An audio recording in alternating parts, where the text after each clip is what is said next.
This is the Yinz No Ball podcast. I am John Ledger. With me, as always, is the one and only Derrick Bell, here to talk about the Steelers' Week 3 victory. It's a win. It says a win on paper. It's a win. 2-1. The Steelers' victory over the New England Patriots, 21-14 in Week 3.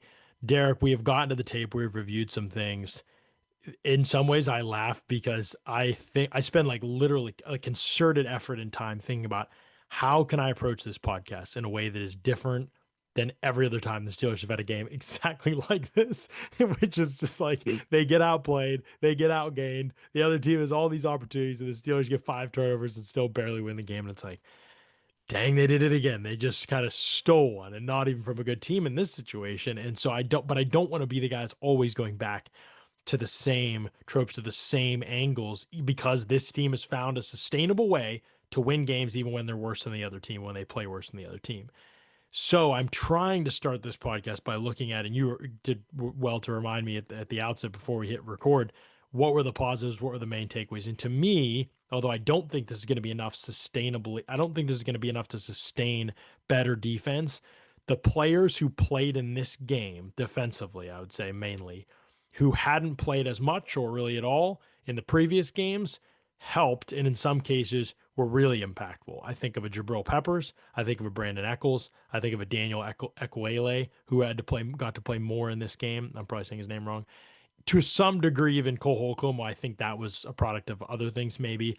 And then we'll talk hmm about Derrick Harman because I think that's a little bit more of a nuanced conversation with him.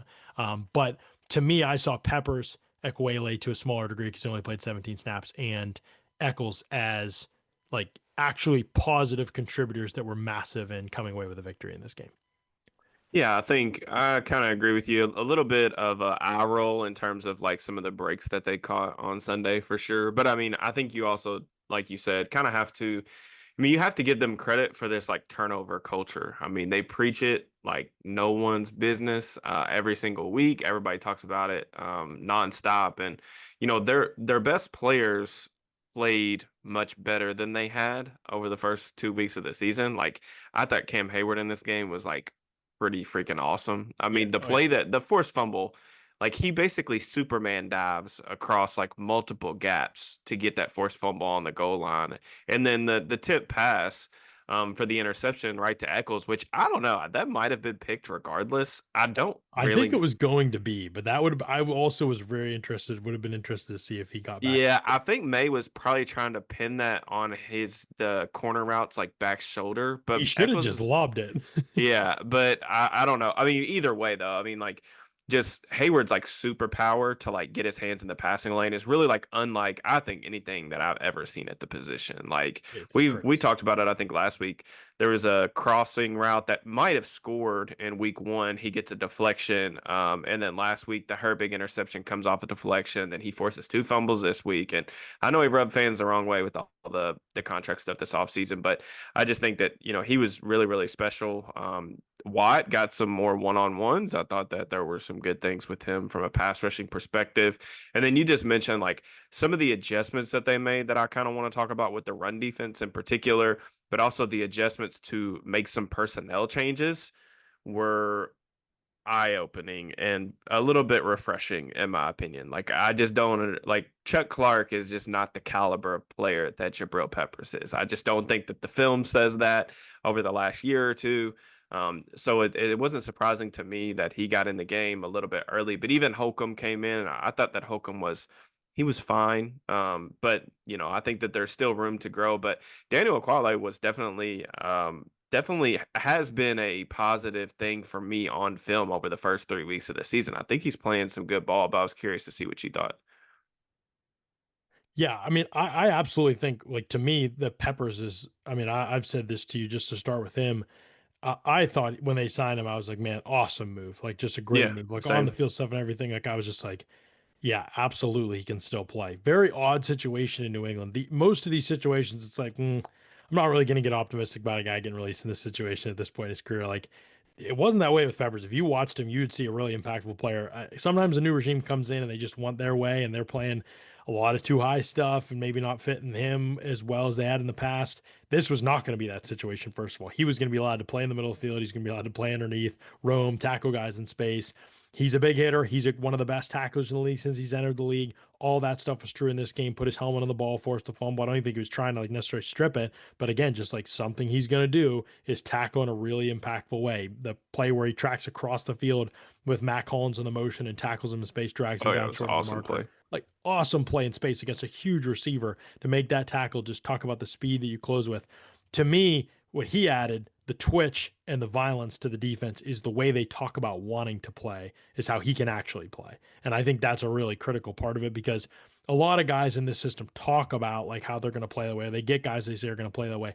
It's not really how Joey Porter Jr. plays. I know like that's what they bill it as, it's not really how they play. It's not really how KZ necessarily plays.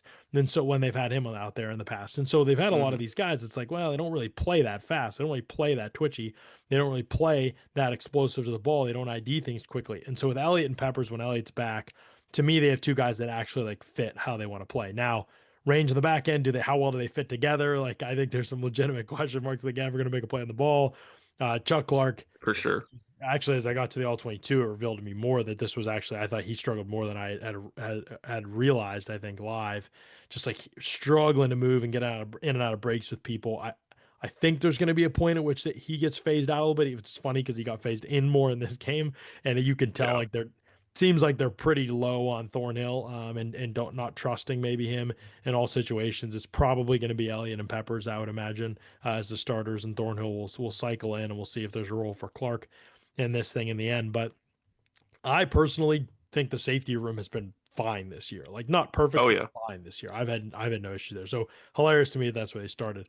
Um, I think Equale, the biggest things to me, he's not a perfect player. This is probably a guy that you don't want Hmm. playing a bigger role than this, but should play a bigger role than this in Pittsburgh, because he might be their second best defensive tackle right now. I thought the twitch off the ball was just such a bigger problem than anybody else that they've had. Benton has that, but he's not been allowed to play to that, I think, as much as he needs to. Or when he does it, it doesn't help him because he's getting he can't ID blocks at all. So he's just getting shelled at the point of attack. So even when he gets off the ball quick, it's not necessarily like helping him excel. Yep. Equale played with his head up more. I felt like in his hands defending the frame a little bit better. And then there was also just the recognition of concepts. Like they try to wham him and he sees it and he fights through the block and he makes the tackle. That's not been Benton as much as I think Benton is. If you were asking me, other than Hayward, who is obviously aging, you could make a real case that Benton is the most talented defensive tackle on the team. I think he's Yep. definitely more talented than Derrick Harman, but it's the details and the intricacies of the details that he is lacking at that position, as well as the scheme fit that are getting him killed. His weaknesses are way more prevalent than the rest of the guys' weaknesses. Equale Hmm. seems like somewhere more in the of a balance between those guys. So let me just stop there because I know I'm going on and on. Like, do you feel like that's a fair assessment of at least?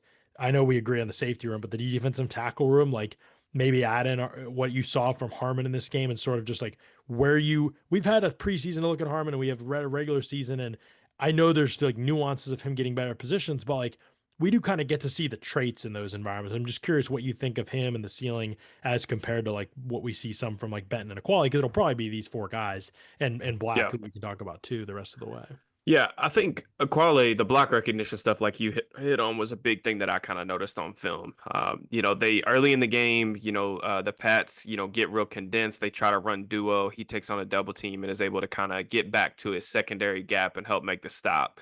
Later in the game, the footage on the Steelers defense is like, look, you can run to the weak side, which is usually the left side. They try to run it to Marvin Leal. Equale comes from the weak side or the strong side B gap and basically slingshots the right tackle who's coming over. Actually, I think it's an unbalanced formation, but he slingshots the right tackle and ends up running the play down from behind. And then you mentioned like the play against the wham block. It's just like I just felt like he played a very veteran game and he was really active and making plays away from his gap and wasn't getting just catastrophically blown off the ball, which was a problem through the first couple of weeks with Benton in particular. Now with Harmon, I don't I don't really know. Like I think I've gotten a couple questions about like how I felt about like his debut. And I just felt I don't know how to say this. There It wasn't was really it a was lot. decently nondescript. Would you say nondescript is a good way to? Yeah, that's probably the best way. I don't know that there was anything that was overwhelmingly positive. I don't know that there was anything like overly underwhelming either. Like I just thought that he Fair. was a guy who was making his first career action in the NFL. Now, some of the stuff that I do think will be evident more and more the more he plays is one, the dude plays with tremendous effort. And I think that you can already kind of see that in this game a little bit. Like he had a nice hustle player too, if I recall, and that's kind of the standard around Pittsburgh that they kind of want to establish with their front. Mhm. And then I also think that just hitting on like I don't think that people are just going to be able to like ragdoll him and blow him off the ball the way that we've seen with Loudermilk, with Benton, with guys like that through the first 2 weeks of the season. Now, having said that, it kind of goes back to some of the stuff that we talked about in the preseason, where it's like he's not, and I think this probably was the disconnects with some people in the draft. He he's a very linear player. Like he doesn't have the but he doesn't have the most explosive like first step off the ball. And I think that that can be kind of challenging when he's trying to kind of get on guys' edges and get up the field with speed. I really continue to feel like at least like watching his pass rush reps because he's trying stuff. Like he pulled out a spin move that was like I don't even know how to describe it. You just have to watch the video. But like he basically spun in place. Like he tries stuff as a rusher. I just think that like there's gonna come a time, hopefully like later this season as he gets more comfortable and like going into year two, where it's like he's just gonna have to realize I think that he's gonna have to win with power. He's gonna have to play with a little bit better pad level. He's gonna have to continue to like construct his body to a place where he's going to be able to really weaponize his length and like drive people off the ball. I just don't think he's going to win as like this like gap shooter. And I think that that's kind of how he wants to win right now, and I just don't think that he has the springs off the ball to do that. Now, that's what I thought pre-draft. So like everything that I saw in this game pretty much reinforced like the player that I saw in the Right. draft. And I liked Harmon. I had like he was one of the last first round grades or early second round grades that I had. I have to go back and remember. But yeah, I mean I thought he was fine. I saw that you wrote a piece. I don't know if you want to like hit on some of the stuff that you saw, if it was, different or more of the same of what I talked about. I think I agree with you largely. I wrote a film room because people were begging for one and wanted to see the snaps. The tape honestly was fairly boring when you went through it. Like it was pretty Yeah. nondescript, I would say, of him. In fact, it was funny after I wrote my piece, I was like on doing the image search, and I saw another story that someone had written. I won't get into the specifics. I'm not trying to disparage the person, but I was like, Yeah. did they find clips I didn't find? Like there really wasn't a lot of, and I like went through. I'd already like I think I'd already published my piece, and I Yeah. went through and like read their film room, and I was just like, half these plays are like absolutely nothing plays. The person was just way more positive. They were like, look at what he does on this play. I was like, didn't really do anything, didn't do anything positive, didn't Yeah. do anything negative. I think there's just nothing really to say here, like Yeah, about and half and these to the plays. and to I also like want to make sure, and I know you understand this too, but like he is coming back from it's an MCL, right?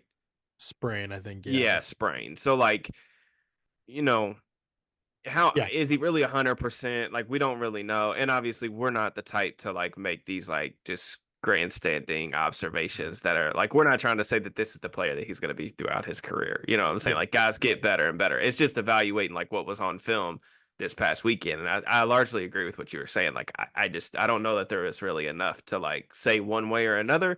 I'm optimistic that it'll get better than that, and I'm excited about getting to see him play, mainly because like some of the guys that were playing I just don't really need to see necessarily getting snaps. Like I don't need to see more of Isaiah Loudermilk. Like we know what he is. I think there's a hard ceiling on what that Oh yeah. caliber of player. Like Logan Lee's getting snaps, and like as I Yes. think Logan Lee's one of the best overall dudes on the team. But Mhm. like he's not someone that really needs to be playing snaps for you on Sundays. Like at this point in his career, anyway. So, but yeah, continue.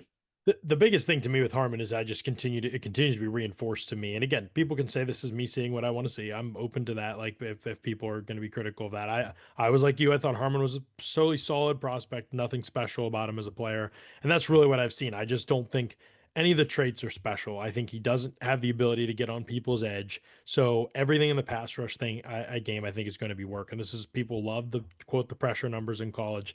If you watch the tape in college, you saw how he got a lot of those pressures. The process of getting to the quarterback, mentally, it's fine. It's great, even. Hmm. Physically, he just can't do a lot of things his body wants to do. And that was really the case in this game. Like, you talk about the power game, agree with you. That needs to be what he leans into. What's the ceiling on that when the pad level is high? He plays a pretty upright game and the twitch off the ball isn't great. I know he's physically strong, like if he gets his hands on you, Yeah. but the initial It may be like a punchback, slow burn type of power, like which is pocket why I collapser, compared him to which the is example. fine, which is Right. fine. I do think that there is a difference though when you compare that to some of these other like interior guys that are just like game wreckers. And I'm not, again, I'm just saying, like, I think that sometimes when players get drafted in the first round and they're not game wreckers, people get disappointed. You can still be a really impactful player. And I think that he will be a good player for them. It's just when you don't have the twitch off the ball and you're not immediately into somebody's chest and barreling them backwards, and it is more of like a slow burn. It's a slow burn pass rusher can still be really good for the team construct of how you're rushing the passer. It's just not going to lead to as many like highlight plays that are circulating social media, I feel like. Is Agreed. that And fair? Yeah. yeah, I think so. I think the slow burn stuff is why I sort of compared him to Akeem Hicks. And Hicks was a slow developing player who really That'd be a great development. yeah, that would be amazing. Like I Hicks guess was the a really peak good to me, player. right? Like Yeah, yeah, for Hicks sure. became later in his career like this guy who would just like slowly push everybody back in the pocket, but almost every rep. And he was never like a Hmm. perfect pad level. He always had a bad body. Like all those things were always true. And that's sort of Harmon. Like he's real kind of thick around the midsection. The legs are kind of long. He's kind of got this awkward frame. He's really like stiff tip. 3 or 4 times, I would say, he went one on one with the blocker in this game. Tried to threaten them up the field and either run an arc up the field and rip under and get to the quarterback that way, or run or start them upfield, challenge them, threaten them up the field, and then counter with the spin, twice with the spin on Nwenu. Neither time was an issue for Nwenu at all. The big issue, I think, is that the first 2 steps are just not fast at all. He is not explosive. And that is probably the most important trade for a defensive tackle to be. So before Hmm. people start hanging their heads, I just want to say, like, even though that's true, guys can still have good careers. And so, like, to me, when I look at him, I just have felt from the very beginning, watching his tape at Oregon, whatever it might be, that the ceiling here is just not very high. He just does not have the traits to be like a really special type of player. Can he Yeah. be an impactful player who plays every down, ends up being a really good player for you? There's plenty of guys around the league that have done that and have had good, solid careers as a result of that. I think he can be. I don't think every double team is a 5 alarm fire the way it is with Keanu Benton and the way it is with Isaiah Loudermilk, where they're just Yeah. going, I mean, it could be 10 yards down the field. Then they're getting deposited on their face. Then they're getting sat on. Hmm. Harmon struggles because he's not fast to the ball and the pad level is a little bit higher to initially take on those doubles, but the strength is way better. The fight is way better. The hand usage is better. And he is eventually fighting through some of those. So there were reps in this game where he got knocked off the ball a little bit, but he's typically able to recover, split the double team, get back into the play in some way eventually. So it's not teach tape. It's not perfect yet, but I do think he can be a solid player in the run game. The pass game is really going to be interesting. The sack he got, everybody was all jazzed up about. He's taken 2 blockers in the twist game, and Nwenu leaves him to help with somebody else looping. I think Hayward or Herbig was looping. And so then he gets a free sack. May runs right into his lap. He gets a free sack. So didn't Hmm. really do anything 1v1 noteworthy. You mentioned the team concept. I think that's an interesting part of this. He was in that play really the masher. He was taking up blockers for other guys to open up. Can he be a part of that concept? Well, the Steelers are one of the lowest percentage twist teams in the league. But they got to lean into that too, because like that was something he was really good at in Oregon, Yeah. In like this game, working it seemed like stunts. there was Yeah. some recognition of that in this game, maybe Hmm. that they need to move more in that direction. We'll see. They're thinking on the fly, all the pressure stuff right now. They're just kind of like, what do we figure out? Let's just do something, and it just doesn't match up with the back end at all. It is sort of a mess, but and even their execution on that play where May was sacked. I mean, it held the ball with 4 seconds. I don't even know. But even their execution on that play on the twist was pretty poor overall. The guys kind of running into each other. Hayward ended up getting free because New England had no idea what they were doing. Herbig kind of ran into Harmon. It was sort of a mess. So they're still figuring out a lot of those details. I will be really interested to see that. He is a big body. So maybe there is some of that where he can just grab guys, take space. But I think of the most important stuff. It's physicality, violence, willing to put your body on the line for the squad and twitch off the ball. And I do think the first one is definitely true of him. I just don't think he's that going to be that explosive into contact. So Yeah. I will be interested to see if they lean more into that, how much he can be a part of that, how much he can help open up them for them in the pressure world when they're rushing 4, but they want to get more a little bit schematically advanced with it. So I felt like it was maybe a little bit of an underwhelming start, but also he's a rookie. You said he's coming off an injury, although I think he's probably healthy. Like, and it really did look like the college tape to me in a lot of ways, except just against guys who are bigger, faster, stronger. And traits have always been the thing for me that I just not Yeah. sure about with Harmon. Does he have the Yeah. flexibility? and does he have the twitch off the ball? Those have been the two things that I've just been hung up the whole process with him. And so those continue to be the question, while I do think that some of the technical stuff and his just usage of power in his hands in general, like he is going to get blockers in matchups that he can push around. I think even in the NFL, because he is big and strong, and some of these guys are pretty bad in the league. So it'll look, but he'll have more flashes. I would say he really had no high end flashes in this game. I felt like other than the hustle Yeah. and the screenplay, I think he'll have more flashes in other games. You just wonder, like, and I think the floor will be higher. So I think he'll stabilize, but it's a lot of conjecture right now based on 30 some snaps or whatever it was. Yeah.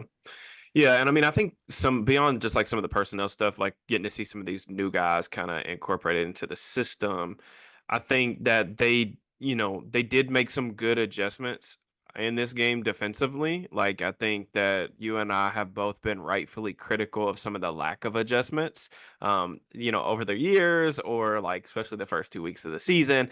I really did think that their approach in this game was much much better in terms of figuring out ways to make the personnel that they have work. And really, it's Keanu is figuring out a way, like, if we're going to continue to play Keanu Benton and in the A gap, like, how are we going to make this work? Well, like, I think that they kind of found at least a temporary part-time solution this week Fire in. the backers. Yes, Send them boys. you have to slant up front, you have to get into some run blitzes, and something will happen and everybody will go crazy on social media here in like a couple weeks. Someone will pop a big run. Like, someone's going to pop an explosive against them on first down because of this approach. Because sometimes you get guys slanting one way, the backer loses his footing, somebody catches them the wrong way, and it's out the door. But like, you have to make some type of adjustment. I don't think that if you just continue to try to play one gap stuff with him in the A gap, like, it's gonna look like the first 2 weeks of the season did. Mhm. So I just thought that it was inspired. You look at some of the numbers in this one, 25% rushing success rate overall for the Pats. That's outstanding. But then you go back, I really thought like the first down approach was really good. Like, 15% rushing success rate on first downs. I don't know what the number was for as far as like yards per carry, and there's some like turnovers and stuff that probably um, you know, go into that as well. But I just thought, him being more active in terms of moving laterally, trying to create disruption, and then firing the backers downhill. Like, against the run right now, Patrick Queen looks like he did the last year in Baltimore. And I think that says a lot about how fast he is trying to play downhill, even though the situation in front of him is a little bit of a mess through the first 3 weeks. Now, the pass coverage stuff, because again, like when you're running a lot of these, run blitzes, if you're stunting up front like that, you're going to be more susceptible to play action and things like that. Like, or you're going to be susceptible to like quick hitters over the middle of the field. We saw Drake May and company kind of exploit that a little bit in this game. They've gotten hit with some bootlegs off play action and stuff when people move the launch point with the quarterback. But it is helping. Like, you look at some of Queen's stops in this game, it's like one of the very first down runs in the game. It's like a base run. They're trying to run zone to the weak side like everybody else has done the first 2 weeks of the season. Benton ends up crossing the center's face. Queen reads it, slips the block, gets into the backfield. Now, Benton doesn't even like necessarily when he gets into the opposite A gap, he actually gets pushed a gap over again, but Queen does a good job kind of navigating through the traffic. And then a similar situation ends up happening. New England was like backed up into the goal line, I think, but during their, I'm pretty sure at this point they're actually in nickel, but Benton is again playing in the A gap, and they move him over to the B gap, and like they fire the backers, and like it ends up being a TFL.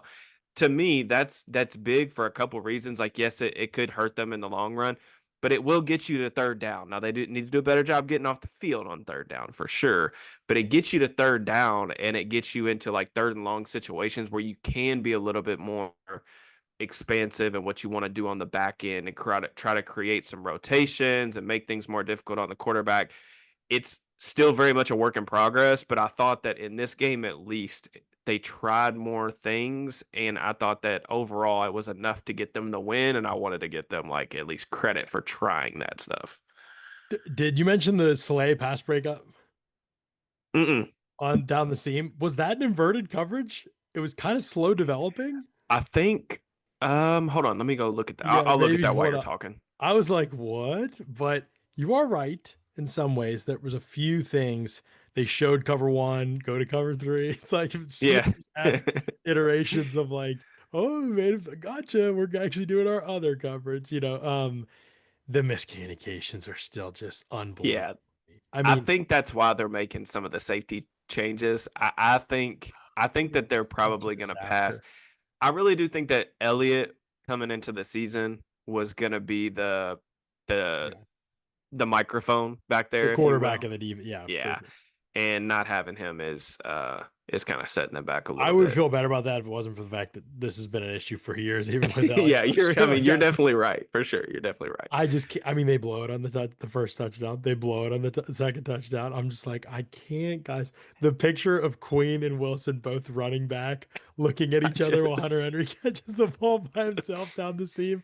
I'm like, fellas, like, and I believe that was cover two, if I'm remembering right. And nobody was the pole runner. I think it should have been Wilson, but yeah, I think it should have been Wilson too. the anything off motion kills them. Like they literally motion Mac Hollins into like the small space between the innermost tight end and the outermost tight end, and they don't know who they have in coverage. Like I PFF hit Jabril Peppers for the touchdown, the first touchdown, and it was clear nobody knew who they were supposed to guard. It was like Yeah, Ramsey, Peppers, and I forget if it was Thorne or who it was, and nobody knew who they were supposed to take based on that one small motion. They didn't know how to resort it. And okay, Pepper's brand new. Like maybe it's confusing, but like it's just amazing to me that they all a team needs to do is motion anybody, and they don't, and nobody knows what guy they're supposed to be and who they're supposed to cover. It's just like, did we? How do we not work? Do we not work these things at all? Like so, I do think they're trying some stuff. Sometimes it's like comical to watch the execution of it. Like the reps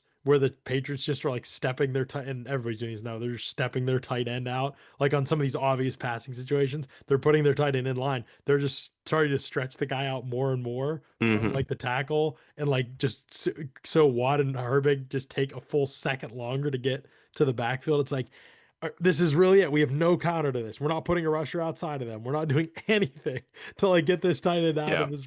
Like anything they were doing, they're just literally these are high side rushers. We're just going to make them go high side, and we're going to make the path take way longer. And obviously, in those situations, the one benefit of having Herbig, I'd say, is that teams are just doing that to Watt. Eventually, they're going to start doing it to Herbig because like there's not a comparison, right? Like I'm Steeler fans might get mad about this, but Herbig and Watt are not. Herbig is a way more dangerous pass rusher than TJ Watt right now. He's moving really, really well right I now. mean, tell me I'm wrong. Like Herbig is, if I were a team scouting them, like which one of these guys is more of a problem, especially because both are high side rushers. Which one of these guys is more of a problem off the ball that I want to delay his release to attacking the tackles outside shoulder? Because that's where both these guys are going. How can you honestly watch it and think that it's not Herbig that's more dangerous right now? Yeah, I mean, if I was an offensive coordinator, I would just do what teams are doing in terms of double chipping. Pretty much anytime I got to get into a situation where I know my quarterback's going to have to hold on to the ball a couple of seconds. And the one thing too, I went back and watched that Slay breakup just right now. It is cover three. Slay does a really Is good it? job. Yeah, Slay does actually a pretty good job. I think like midpoint in 2 and 3. The Oh, funny thing he about does a that, great job if it's cover three, yeah, no yeah. doubt. The funny thing about that rep is that that's actually Hoswa Juke, which is Yeah. it's so funny because I talked about it in my preview of the game that like McDaniels knows where the bones are buried, and I felt like throughout the game when they kind of got stuff rolling offensively, they just got into heavier personnel and like went empty, and like they ran Hoswa Juke a couple different times, and like every time they rolled it out there. I was just having like PTSD of like them doing that to the Steelers in the playoffs like 10 years ago, Oh over yeah. and over and over. But continue, yeah. I'm gonna look at that play again, but I was like, oh, I don't know. I don't think the other quarterback got any depth, but it's hard to tell when there's nothing developing on the other side of the field. But either way, Yeah. I was like, yeah, these guys, like, I actually don't think the players have played that poorly within the system, like generally hmm speaking, like on the back end. I mean, like, I think I talked about that last week a little bit with like some of these guys are just some really, really difficult situations. Like, I don't really know what you want them to do, For but it sure. was interesting that Brandon Eccles played this basically did he play every snap? He played the majority Yeah. every I snap. mean, I feel like he had to, right? I mean, Yeah, he played 62 of 74 snaps, so almost okay, everything. yeah. Um, I thought he he played made pretty some outs. well. What's that? I thought he played really well. Oh, really well. Like anything in the flat, he's really quick to move. And then again, I talked about this with Peppers too. Just Hmm. guys who twitch in the first movement, right? Who are threats right away. A lot of these guys are even Queen, as much of a great athlete as he is. Anytime he has to redirect, it's a big gather. It's why he struggles so much in man coverage, despite being a freak. He IDs things. He's not usually out of position in man coverage. He just can't match breaks. Anytime a guy breaks on Hmm. him, he falls behind in the rep. But guys who can just trigger and play on the balls of their feet like Eccles and Peppers do, close the space. I mean, some of the most impactful plays in the game were, remember when we talked before the season, I said my number one concern about the defense was it is a space league, and guys who don't close space quickly and get people on the ground quickly struggle. Defenses that can't do that struggle mightily. And that was my concern. Not that these guys couldn't actually like match up and have more talent and get turnovers still. Like that wasn't far on my list of concerns. But in a space league, who can close and get people on the ground in a hurry so that you can live to fight another down, basically? Because there's a lot of these catches in the league today are uncontested. They're not going to be contested with the way teams are playing defense. But if you Yeah. get guys on the ground fast and you're not allowing yards after the catch, then it totally changes the game for the offense. Couple of the biggest plays in the game were exactly that, and they were from Eccles and Peppers. How do you close quickly? Same thing with the run game. How do you fill and close quickly? Same thing in the flats, the screen game. How do you close? How do you fill and close quickly and end the fight early? That's not the strength of a lot of guys on this team. They are react slow guys. So the fact that Peppers and Eccles, I think, were able to play fast. I'm not saying there won't be other concerns over a longer period of time with either of those guys. The fact they were able to play fast and trigger on stuff, and the tackle that Eccles made to win the game on fourth down, he had absolutely no business making that play. That was a pure anticipation of a football player making a football play type move. That's not his guy in coverage. That wasn't his assigned area. He saw the play developing. He knew the blitz they were coming. Was it Ramsey off the edge? I think it was. He knew May was going to have to get it out fast, and he just said, I'm going because I know that ball's out. As soon as I see him look at that receiver, I'm going. He knew the concept. He knew everything they were doing. That type of ability to play fast to me is transformative for defense. So Herbig, Eccles, Peppers, three of the twitchiest players in the defense now, all being able to help and assist in that. And Equale, for what he played, to bring some of that too. It did make more of a difference than I thought it would having personnel out there. Now, against better offenses, will it be enough? These guys are, not all. I mean, Herbig, I think, is really, really good, but there might be issues, maybe issues in other capacities with these guys. But I felt, generally speaking, like this was a real big step in the right direction with the personnel. Yeah, that Eccles play really is like if you I'll have to tweet that out because I haven't tweeted it out yet on social media, but it really is like an exceptional play. Like when you watch it from like the overhead view on all 22, the interesting thing about that too is the Steelers it's 4th and 1. They bring 6 guys. They're Yeah. basically playing I think like I think I've heard of this referred to as like basically like hot or like eyes coverage. It's like 3 deep, 2 under, and you got like everybody playing with vision on the ball. But Eccles is like bailing out, like he's responsible for like the deep third, and then they run a stick concept. Douglas kind of shortens his route just because like he knows that they're bringing Thornhill off one edge outside of Watt, which like they don't ever do that, and then they bring Ramsey off the slot, which is in May's like face and his vision, and he kind of shortens up his route. And like, it's a really bad play. The play should be a first down. Pop Douglas just loses his mind. But the fact that Eccles is even able to close that amount of space in that amount of time, you talk about just the trigger.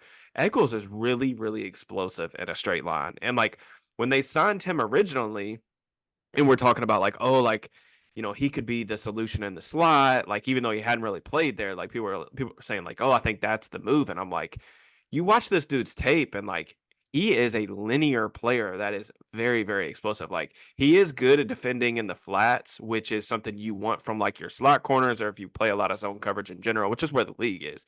But like his ability to run vertically and get there in a hurry is like his best like calling card. So that's why I was like, I think this dude's just an outside corner. Like I think that's where you need to continue to play him. Now the fact that the Steelers have what we consider is like 4 at least like corners that you're not totally worried about. We'll see what happens with Slay as like, the season progresses and like if he can hold up physically at his age. But like they've never I mean, it's been years. I don't want to say never, but like it has probably been like a decade since I've felt this good about like the depth at cornerback. Now there's other stuff that we'll have to talk about in terms of I think it's also worth noting, and we're going to talk about the offensive side of the ball here in a second.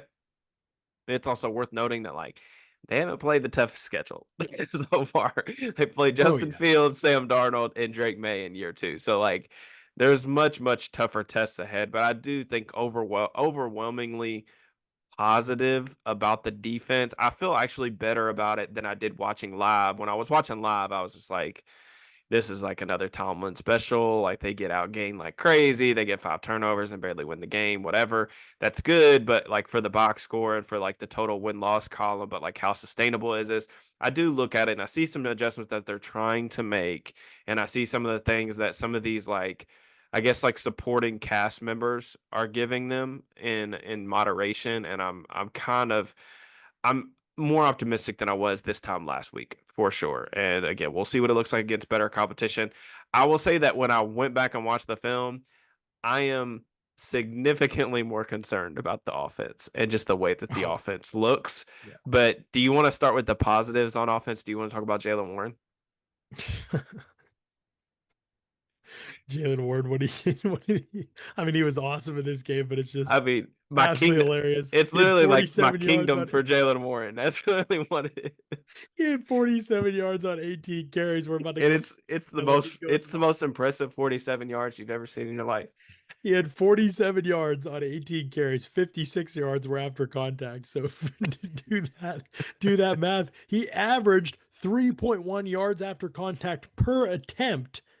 He only averaged 2.6 yards per attempt total. So he averaged like a half yard more per attempt after contact that he actually gained because they were hitting him out a lot of scrimmage. That was he forced 9 missed tackles in the run game and ended up with I 47 swear to God, yards. it was more than that though. I Yeah, I really probably do think was. there was some cuts, like the big jump cuts do get categorized as like missed tackles forced for PFF, but there are like some subtle like second surge kind of cuts that make guys miss and create like an extra yard that I don't think actually got charted in that.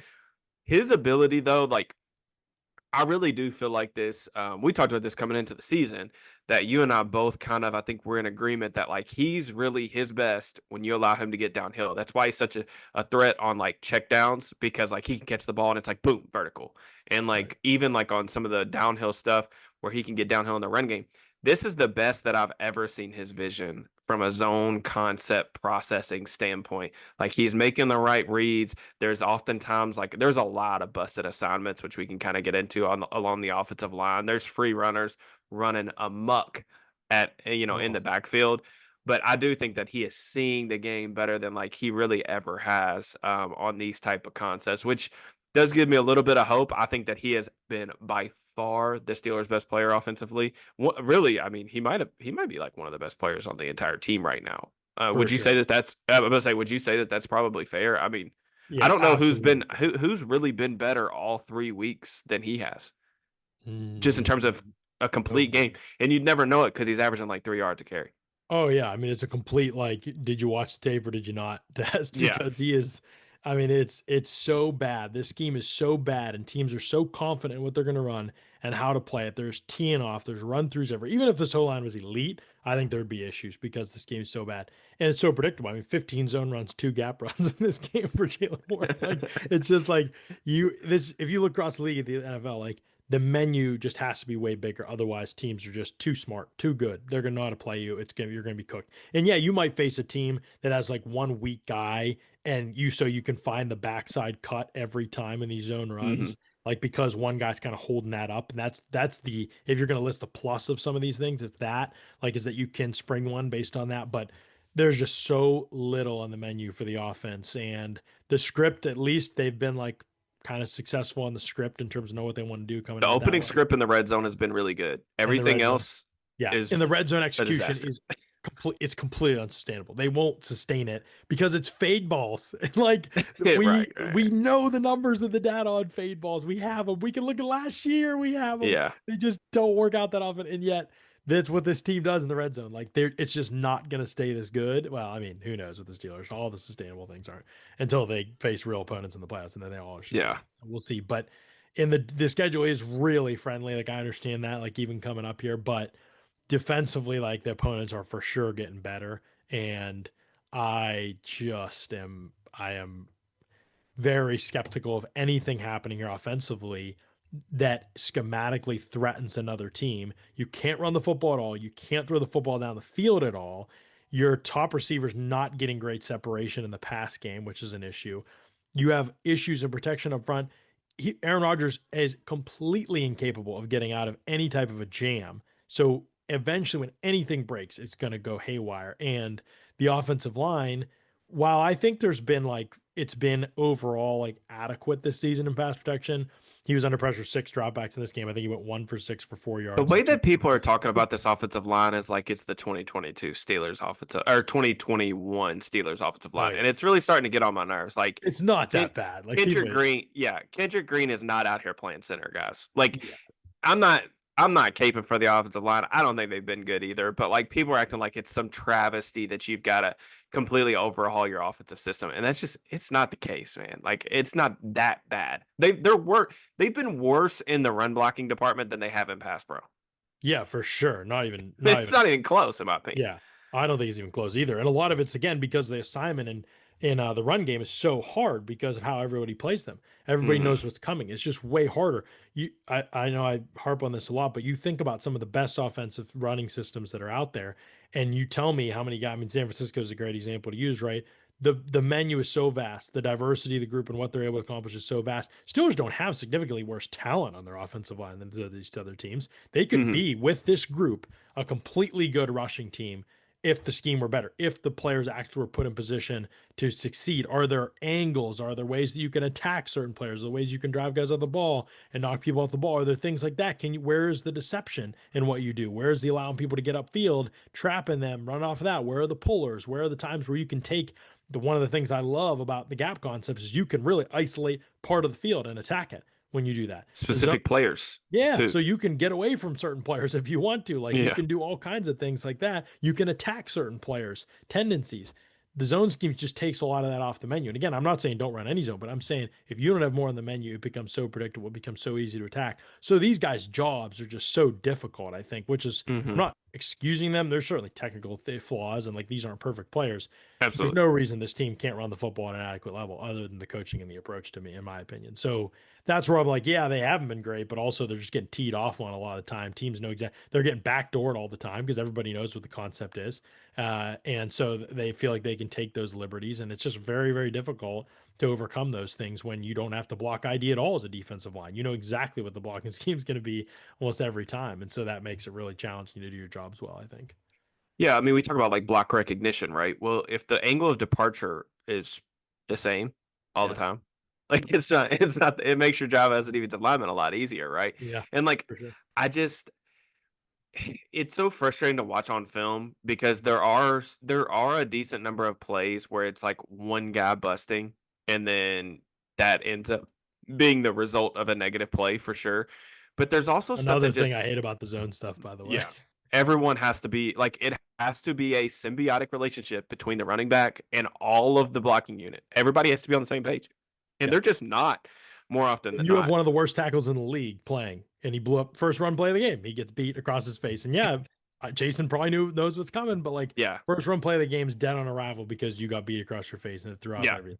Yeah. And it happens multiple times. The other thing about that, and like this is gonna be probably too in the weeds for this type of like podcast that we're doing right now without like actual video on the screen. But there's another play in the fourth quarter where a similar thing happens, right? There is the in-man on line of scrimmage is playing like right outside. He's probably playing like I guess you could say a 7, or I guess it'd be like more like a 6 technique, 5-6. And Fautanu gets beat inside. And like I'm trying to figure out like how this stuff happens to them, like how they keep getting backdoored on the front side of these concepts so often. If you go back and watch Fautanu's footwork, okay, like you just think about like what you're trying to do on offense, right? Like you want to play on the other team's line of scrimmage. You go back and watch Fautanu's footwork. His first step is like a yard behind him. So he's like bucket stepping, or I think they call it like drop stepping in the offensive line world. His next step is a full crossover, and he's still not gained any sort of like ground on the defensive line of scrimmage. And then he overshoots, kind of drops his head, but like he doesn't have any power with the weight, like his posture. So he gets like driven back into the backfield, and then the dude ends up shooting back and corralling Jaylen Warren. I think it was like Josh Farmer, that rookie from Florida State. But it's like there's certain stuff like that, and then other just mind blowing decisions, honestly, in the blocking scheme. Like Broderick, they're asking him to like, because like what you're saying, opposing teams are like keying so fast on like the zone stuff, because they just don't have enough counters, whether it's in the play action game, whether it's in like the just the run game menu being so slim. But like they're asking him to climb to the second level, but the backer is a gap over. And like when he's coming off the ball, he's trying to give like a drag hand to help, the tight end that's to the left of him. Sometimes it's Jonu. And then, he's never going to get there. Like he's just not athletic enough to get there and make that block in space. So as Jaylen Warren is kind of reading gap to gap front side, he runs into the backside linebacker multiple times in this game. It happens multiple times in this game. It's happened multiple times every game this Yeah. season. And then there are like we can be like critical, like the scheme I think is like a big issue. I think the player execution is a big issue overall. They also like just have some talent deficiencies, and I don't actually think it's as much on the offensive line necessarily, as it is just some of the other players that they're trying to play. Like one of the few times that they actually tried to do like a non-zone rushing scheme play in this game was they tried to run, I think it was duo, like near the red zone, if I remember correctly. And unfortunately, they get into 12 personnel, and the Patriots, they're playing nickel to it. They're big nickel, so they're playing three safeties, and they roll eight guys in the box because it's condensed, heavy personnel, and they leave Jonnu one on one with Harold Landry. And it's like Harold Landry is not like, he's a smaller edge defender for like most people, but like Jonnu can't make that block, and they keep asking him every single week to make these blocks like one on one with the edge defenders, and like he just can't do it. So there is at least one TFL that's happened every single week because they keep asking him to block in line, and he just cannot do it. And poor Calvin Austin, like they have him 5'7", 160 pounds, soaking wet. They have him trying to come in here and dig out Kyle Duggar, and Duggar's like, this dude weighs 60 pounds less than I do. Like I'm just gonna toss him to the side. So there are some things like that that are just, I don't know how you're going to work around that. Like you, I don't know how you're going to do that. But yeah, it's frustrating to watch this run game. Before we get out of And here, then because I know what we is got, the value that Jonnu Smith brings to your offense? yeah, What is that's a he whole doing different for you? conversation. People will be in their He has feelings about he, that stuff. he has 12 catches for 65 yards this year. Yeah, He isn't doing anything after the catch. He isn't a factor at all. So yeah. what But this is what I mean, this is what we talked about, is like the 12 personnel stuff. It sounds good in theory, okay? Like, oh, you be in 12 personnel, you can get heavy, you can throw the ball on them. Okay. Well, like what happens if teams just start throwing up two middle fingers and saying like, I'm just gonna play nickel. Like Jonnu Smith's A dot is 0.8 yards. like John What is are we not doing? like it's really not 12 personnel. It's really 11 personnel. Or like if he's the only tight end in the game, it's really 10 personnel because like It's like he is a wide receiver. 21 personnel because he's a running back. He doesn't even Yeah, run real right, routes right. down the field. Like Yeah. He can't, and that's the thing, is like if you're gonna get heavy like that, you want to try to attack those guys vertically and get those matchups.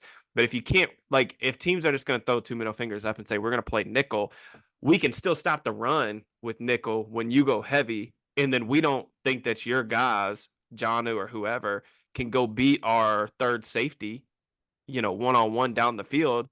Partially because like Janu doesn't really run routes down the field. It's really just like when he's in the game, he just runs underneath stuff in the system. So yeah, I mean, I think we do need to hit on the because I know we got like 10 minutes. I think we do need to hit on like just the passing game stuff. What are you? I come away just like very scared about where the Steelers passing game is right now. And it's very, I don't know how much, I know you did watch Rodgers last year with the Jets, but it feels very 2021 Big Ben to me. And I tweeted this out like during the game. And some of the data kind of backs that up too. Like 27 or 27.9% of Rodgers' attempts this year have come behind the line of scrimmage. That's 5% higher than any other quarterback in the NFL through 3 weeks. 64.4% of his attempts have come under 10 air yards. For context, Big Ben, he finished his final season at 68%. Like, do you know how many passes do you think that they've completed Further than 10 yards down the field so far this season, if you had to guess. Oh gosh, this is a good question. It is comical. 10 yards through the air, you're saying, right? Yeah, we played 3 games. Okay, 3 games, 10 more than 10 yards through the air. 6? It's barely more than that. It's So, barely more than I was gonna say yeah, that was a terrible. That was like really bad. yeah. So the intermediate area of the field, so 10 to 20 air yards.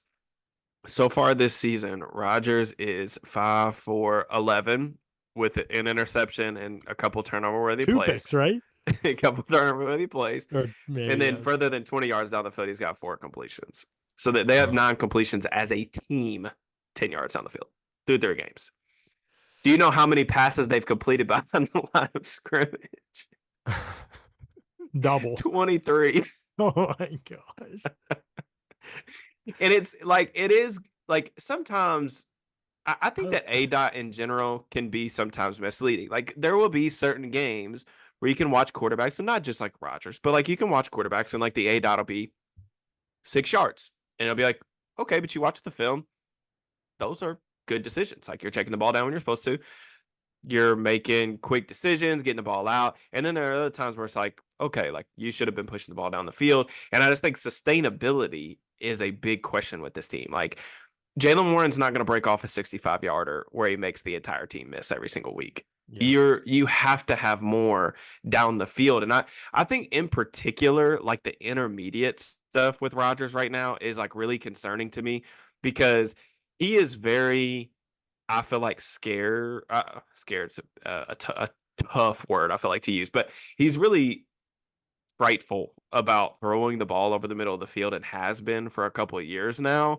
But like some of the throws that he's making, like in between the numbers, they're just F it balls. I mean, he's throwing off his back foot, like whatever he thinks he sees pre snap, like they're going back to it. That's how the second interception happened.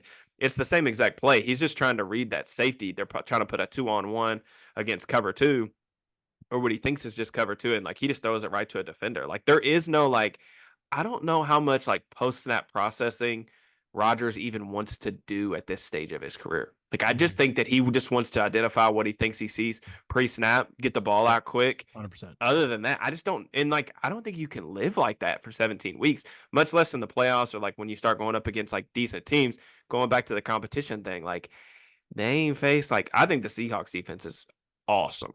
But Mhm. like the Jets and the Pats, these aren't good defenses, man. Like, Nope. especially like the Pats without Gonzalez and stuff. Like, these aren't very good defenses. So I just think it's going to be really tough. Like when you look at like what's on the schedule, like with Cleveland and Green Bay and all these other teams. Like, I think it's going to be really tough for them to sustain this offensively. Not that it's been overly great. Like they're below average in most categories, but like I just think it's going to be tough. Yeah, very tough, I think. I mean, all the stuff on paper is just so concerning, even with how what are they the best red zone offense in the league? They got to be up there. Let me look at see what Pro Football Reference says, but I know they got to be up there. I want to Pretty, say I want to say they're definitely like top five. They've been like exceptional there. yeah, I mean, it's been like probably about as good as yeah. Let's see, Rogers number one in that category at least. Let me see if I can find the actual league rankings, but it's been so good, and we just know like the law of averages says that that will come down, and they're not getting there a lot. Like it's not like they're Hmm. living there necessarily. So They're you're 29th. They're 29th right now in yards per drive, or 30th, excuse me, in yards per drive. yeah, so yeah, that's it. Yeah, that's and those are good stats to look at sometimes for like sustainability of this thing, And they're like how number two often. in red zone percentage. They've converted 7 of 8 tries for touchdowns, which is awesome. And like you have to get like Rodgers is a good like red zone quarterback, like because I Yeah, think that sometimes down there it is like because there's just not as much space, and you are like getting a slimmer menu of coverages. It's a lot of like man coverage where you can kind of get into that stuff. But like I don't see, you don't even have to go into the whole like we've got to use play action to throw over the middle of the field nonstop. I don't think you have to do that a ton, but you have to do it a little bit. Like they're not throwing like be any nice sort of if like anything high opened up. Yeah, lows. It's it's this. I tweeted this out like when I'm going through the film. It's the slimmest menu of like passing concepts that you will see like league wide, and it looks just like the Jets offense did last year. It's the same static stuff that he's been running for years, and quite frankly, like he's not that caliber of player anymore, but the Steelers don't have the talent one-on-one to make that work, which we can kind of get into like the DK Metcalf of it all. I just want to see them like, can we get like some max protection stuff where like if he doesn't want to throw over the middle of the field or we don't think that we can for whatever reason, can we throw like a deep outbreaker to Calvin Austin? Can we throw a comeback to him? Can we get something going down the field that is a simple thing for him? And if it's not there, we can check it into the flat. Like at least try to push the ball down the field instead of just getting into the gun. We go 3-by-1. We're going to run stick to one side, dragon line to the other. Like I can't see that 5 times every Sunday and then wonder why they can't throw the football. Right, right, no doubt. I mean, and they've gotten really the turnover stuff. They've benefited from that in terms of like the Yeah, field field position's position and been all really that kind good. of Yeah. stuff. So that to me is another big part of this. Is like, does that stabilize? You know, they have what second most takeaways in the league Yeah. right now with 8. Again, they've been one of the teams that kind of does it year after year. I mean, you mentioned the Hayward play. Like this isn't like he's punching the ball out. He's making a dive to try and get on a tackle, and the ball comes out. Yeah. Like it's a great effort play, and you make your own luck when you make effort plays. But like I don't see this as like they have this one guy. Even Watt at his heyday was like, yeah, this guy's going to force like 8 fumbles every year, and like that's Yeah. just going to be part. That's not even how they're getting it now. So I don't know. If it's sustainable, amazing. Like they found a way to kind of gut their way through the regular season again. But like again, we're looking for what puts you in the conversation with some of the better teams in the league. And Yep. offensively, there's just nothing there in terms of like things hanging your hat on. I think even when you think about like, well, how could Jaylen Warren play better than this? He can. I don't think the scheme is going to get better. We've seen that now for a significant Hmm. amount of time in North Smith. They're not going to suddenly start running the ball well. So it's going to become even more on what the passing concepts open up. And then how much does Rodgers distrust that part of the offense? And then what does that lead to in terms of his execution, him turning things down? Now he's holding the ball. Now it's over, right? Because the O-line's not going to hold up. So the ripple effect of things when it goes bad, I think, is going to be pretty significant. I would be maybe a little bit interested in seeing Rodgers in the quick game spread the field, let him kind of work and make the decisions pre-snap, because I think it's probably your best path forward as an offense. But there are just too many holes here for this thing to be sustainable. Right now, the offense, just like from an efficiency perspective, like is like getting things done when they're in opportunities to get things done. Basically, defense giving them lots of short Yeah. fields. They're capitalizing on that. I do feel like I just say this same thing every single year. Like it is Yeah. insane. I'm like But mad at myself or something. I'm just like I don't know what else to say. The yeah. script is the script. Like this is the path Yeah. for what's happened so But it's far. just there just has to be like more than this. There just you watch if you watch enough football around the league, whether it's all Oh yeah. 22 or just live, you know that there's more than this. And There's like the they're constantly an outlier. They're yeah, constantly an outlier. I don't know if yeah. any facet of the team is good. Is any facet of this team good? Like offensive line, I run think game, I do think pass they'll get game, there. I do think they'll get there defensively. The offense, like I said, I'm just not like super optimistic. I mean, with and DK, yet they win games. yeah, So I with mean with that's DK though, like I want to talk about this before we leave. yeah. What do you think of like his film? I mean, when you go back and watch the game, like Carlton Davis is like gloving him up. Like he's not even winning off press coverage like I'm typically seeing him do. Like there's a play early in the game, they're just trying to run that standard like deep crosser off play action, right? So they play fake, they're running DK's in a condensed split. I think it's in the first quarter. I'm trying to look at it ends up being a throwaway that Rodgers just kind of chucks into the stands because there's nobody open on this particular play. But DK like comes off the ball, gives a little jab step to the right. Carlton Davis kind of gloves him up immediately. Metcalf doesn't make any sort of like attempt to like clear his hands to, get any type of separation. He's just letting him hang on him throughout the Mhm. entire route. And he doesn't separate over the middle of the field. And it's like, okay, well, that's not great. We got to get him involved more down like this. And then there's a drive like later in the third quarter that's just like speaks to kind of like some of the frustrating stuff with Rodgers, in my opinion, like on stuff like this. It's second and 12. They get this like faux motion, or this like yo-yo motion with Fryermuth to get a like man zone tell. Nobody follows him. All right. So it's zone coverage. Fryermuth's at the bottom of a stack or a bunch. And they're running a little option route to him. He breaks outside. It's cover three. If the ball is on him, it's probably close to a first down and sets up, or at least sets up like third and short, right? But Rodgers ends up taking like a one-on-one fade ball down to the bottom of the screen against Carlton Davis. And like Metcalf just gets bodied up against the sideline. I mean, the throw is nowhere near like where it needs to be either. And there's some immediate pressure because Broderick gets put kind of in his lap, although like Rodgers kind of drifts into pressure a little bit, in my opinion, on that play as well. But it's just like they don't really have a lot going for them on offense other than just throwing quick game screens and fade balls. And it's very Jetsy. Like it, I just don't think that this is a way that you can really live long term in the NFL.